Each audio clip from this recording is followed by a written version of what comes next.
আসসালামু আলাইকুম। আমরা অবস্থান করছি ঝিনাইদহ জেলার সদর থানার ৫ নম্বর কুড়ুবাড়া ইউনিয়নে দুপাবিলা গ্রামের একটি রোডের করুণ চিত্র আমরা আজকে তুলে ধরবো। কারখানা বাজার থেকে এই রোডটি নেমে এসে গ্রামের ভিতর থেকে যে শোলমারি বাজার যে এই মেন রোডে সংযোগ নিয়েছে, কিন্তু এই রোডের যে কার্যক্রম তা এমন স্লোভাবে হচ্ছে যে যা অসহনীয়। এখন এলাকার মানুষ এই ইরি মৌসুম ধানগুলো এমনি প্রাকৃতিক দুর্যোগে একেবারেই নিমজ্জিত হয়ে গেছে। ধান কাটা নিয়ে এমন একটা দুর্ভোগের ভিতরে কৃষক এখন করুণ চিত্র পার করছে। তার ভিতরে এই রোডের যে করুণ চিত্র তা আসলে অসহনীয়। দেখুন, আমরা দেখাতে পাচ্ছি, এই দেখুন, এই যে নামছে, দেখেন এই হচ্ছে অবস্থা। এই হচ্ছে অবস্থা। দেখেন যে রোডের অবস্থা কত করুণ আমরা দেখাতে পাচ্ছি। দেখুন যে এই হচ্ছে রোডের করুণ চিত্র। এই রোডের কাজ যদি সম্পন্ন না হয়, এই এলাকার মানুষ এমন একটা দুর্ভোগের ভিতরে দিন যাপন করছে যা আসলে মেনে নেওয়ার মতো নয়। যিনি এই কন্ট্রাক্টর, যিনি এই রোডের কাজের দায়িত্ব নিয়েছেন, আমরা তাকে দৃষ্টি আকর্ষণ করছি যে এই রোডের কাজটা যেন অতি দ্রুতভাবে এই কাজ সম্পন্ন করে। এই রোডের কাজ যদি সম্পন্ন না করে, তাহলে এই এলাকার মানুষ যে দুর্ভোগ পাচ্ছে তা আসলে অসহনীয়। এলাকার জনগণের দাবি আমরা যে এই রোডটা অতি দ্রুতভাবে যাতে এর কার্যক্রম যাতে সুসম্পন্ন করে। আমরা এলাকার মানুষের একটু কথা নিই। আসসালামু আলাইকুম। ওয়ালাইকুম আসসালাম। কেমন আছেন আপনি? না, ভালো নেই। এই যে রাস্তার কি অবস্থা, প্রায় 6 মাস করে থেকে গেছে, বুঝছেন। আর রাস্তার কাজও করছে না, কিছুই করছে না।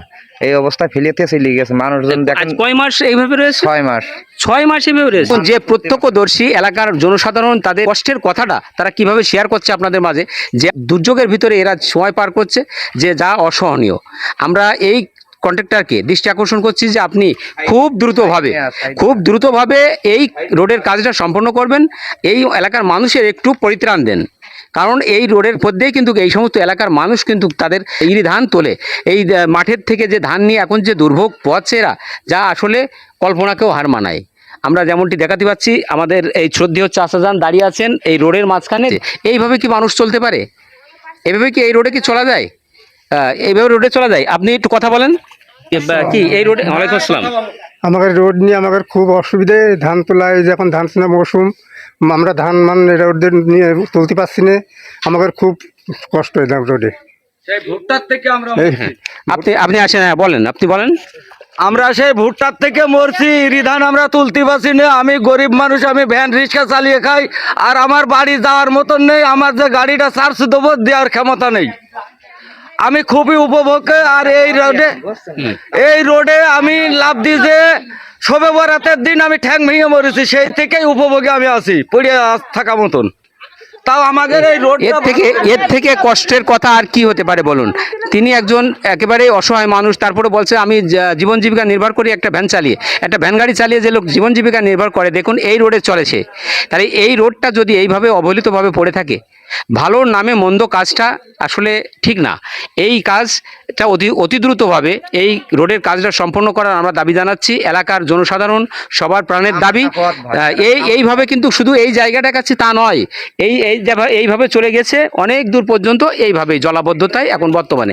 আমরা কন্ট্রাক্টর ভাইকে দৃষ্টি আকর্ষণ করছি, আপনি অবিলম্বে এই রোডের কাজ সম্পন্ন করেন এবং এলাকার জনসাধারণের একটু পরিত্রাণ দেন। অনেক দুঃখজনক ঘটনা। কবে ঘটেছে এটা? আজকে দুপুরবেলা যে অনেক দুঃখজনক একটা ঘটনা এই রোডের পরে ঘটেছে, সেটাও আমরা একটু বলি আপনাদের। এই রোডের যে জলাবদ্ধতা দেখছেন, এখানে জায়গায় গভীরতা। তো এই জায়গায় এই যে দুটো বাচ্চা দেখছেন না, এই যে দুটো বাচ্চা এর ভিতরে খেলতে যে তলিয়ে মারা যাচ্ছিল। দেখুন তো কেমন লাগে। এদিকে ধান চাল গোছাতে যে একটুখানি ওর মারা একটুখানি খেয়াল রাখেনি, আর বাচ্চা দুটো এখানে তলিয়ে মরে যাচ্ছিল। তা কি করা যাবে? এইটা খুবই কষ্ট কথা। আর মেন কথা, আমাদের এই রোড নিয়ে খুবই সমস্যা। আর এই যে বাচ্চা কাচ্চাগুলো নিয়ে আমরা তো আর এই বসবাস করছি না, তো হইলো টাউনে। এই কারণে আর কি বলবো। আর দেখেন, এর থেকে দুঃখজনক ঘটনা আর কি হতে পারে? রোডের উপরে বাচ্চা তলিয়ে মারা যাচ্ছে, এটা কত বড় দুঃখজনক ঘটনা। আমরা যেমনটি ভিতরে যেয়ে দেখে আসলাম যে শিশুরা খেলতে যেয়ে তলিয়ে যাচ্ছিল, 2টি শিশু আজকে দুপুরের এই ঘটনা। আল্লাহ পাক তাদেরকে হেফাজত করেছেন ইনশাল্লাহ। আমরা এলাকার জনসাধারণের একটু কথা নিই, আপনারা শুনুন। আসসালামু আলাইকুম। ওয়ালাইকুম সালাম। কি অবস্থা এই রোড নিয়ে আপনাদের কি এই সমস্যা রোড হচ্ছে? আজ থেকে 3-4 মাস আগে শুরু হয়েছে, কিন্তু এখনো শেষ হয়নি। মানুষের ভোগান্তি চরম, বিশেষ করে আমাদের কৃষি প্রধান দেশ। এখানে বিভিন্ন ফসল কেটে রাস্তা দিয়ে উঠানো নামানো করা হয় এবং আমাদের এলাকার কিছু গরিব মানুষ বিভিন্ন ভ্যান ইজি বাইক চালায়, তো তাদের খুব কষ্ট হচ্ছে, যেহেতু 4 মাস খুঁজে পড়ে রয়েছে। বৃষ্টি হওয়ার পরে পানি, ছেলেপেলে খেলা করছে, সেখানে তলিয়ে যাওয়ার ভাব। গাড়িগুলো যাতে খুব কষ্ট হচ্ছে। আমরাও আমাদের মোটরসাইকেল নিয়ে বিভিন্ন জায়গায় যাই, কিন্তু ঠিকমতো যেতে পারছি না। আমি আশা করি খুব দ্রুত এই রাস্তাটা হবে এবং সুন্দরভাবে হবে, এই বলে আমি আমার কথা শেষ করছি। ধন্যবাদ আপনার। চাচা আসসালামু আলাইকুম। এই রোড সম্পর্কে আপনি একটু কথা বলেন। রোড হচ্ছে না, আমরা তো রোড 4 মাস আগে খুঁজে দিয়েছে, তো আমাদের গাড়ি ঘোড়া যাচ্ছে না, আনতে পারছি না, এই অসুবিধা আমাদের খুব হচ্ছে। মানে এলাকার জনসাধারণের প্রাণের দাবি যে এই রোডটা অতি দ্রুতভাবে সংস্কার হোক। মাথাকে ধান টেনে নিয়ে আসে, এই মাথা থেকে ধান টেনে নিয়ে আসে, রাস্তা নিয়ে এসে আমরা বাজার নিয়ে বেচতে যাচ্ছি। এদিকে কোনো ধান গাড়ি কিছু চলছে না, খুব সমস্যার মধ্যে আছি। এই রাস্তা তাড়াতাড়ি ভালো করে ব্যবস্থা করেন। যে এলাকার প্রতিটা মানুষেরই প্রাণের দাবি যে এই রোডটা যেন অতি দ্রুতভাবে রোডের কাজ সম্পন্ন হয়। যে ঠিকাদারের মাধ্যমে এই রোডের কাজ সম্পন্ন করার দায়িত্ব যিনি নিয়েছেন, এই ঠিকাদারকে দৃষ্টি আকর্ষণ করছি যে এই রোডের কাজ অতি দ্রুতভাবে যেন কাজটা সম্পন্ন করা হয়। এলাকার জনসাধারণের দুর্ভোগ থেকে একটু পরিত্রাণ দেওয়ার জন্য আমরা আপনার প্রতি উদাত্ত আহ্বান জানাচ্ছি। আপনি এই কাজ নিয়ে আর কোনো রকম কালক্ষেপণ না করে খুব দ্রুতভাবে এই রোডের কাজ সম্পন্ন করুন, এলাকার জনগণ একটু পরিত্রাণ পাক। এই ধোপাবিলে গ্রামে যদি এই মুহূর্তে কেউ যদি মারা যায়, তাকে নিয়ে যে জানাজা দেবে এই স্কুল মাঠে এসে বা কোথাও এসে নিয়ে আসবে, বা অসুস্থ মানুষ অ্যাম্বুলেন্সে করে হাসপাতালে নিয়ে যাবে, এরকম অবস্থা নেই। কত করুণ কথা। ধরুন আসসালামু আলাইকুম। ওয়ালাইকুম একটু আসসালাম। কথা বলেন। আমরা যে এই মানুষটা মারা গেলে এই যে খাটলাটা নিয়ে যে বাসাইতে নেমে রাস্তায় নামবো, তো একজন উঁচু নিচি পরিবারে লাশটা গড়িয়ে পড়ে যাবে, এরকম আমাদের রাস্তার অবস্থা হয়ে আছে। সেই জন্যই আমরা আপনাদের কাছে অনুরোধ করছি যাতে রাস্তাটা খুব দূরত্ব হয়। এই হ্যাঁ। আর রাস্তা তো উঁচু হচ্ছে না, রাস্তা আর নিচে হচ্ছে। আমাদের 2 দিকে যে বাড়ি তার থেকেও নিচু হয়ে যাচ্ছে।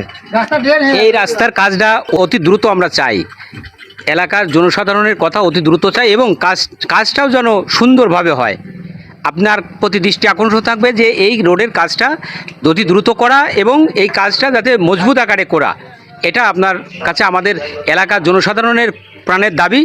আপনি অতি দ্রুতভাবে এই রোডের কাজ সম্পন্ন করুন।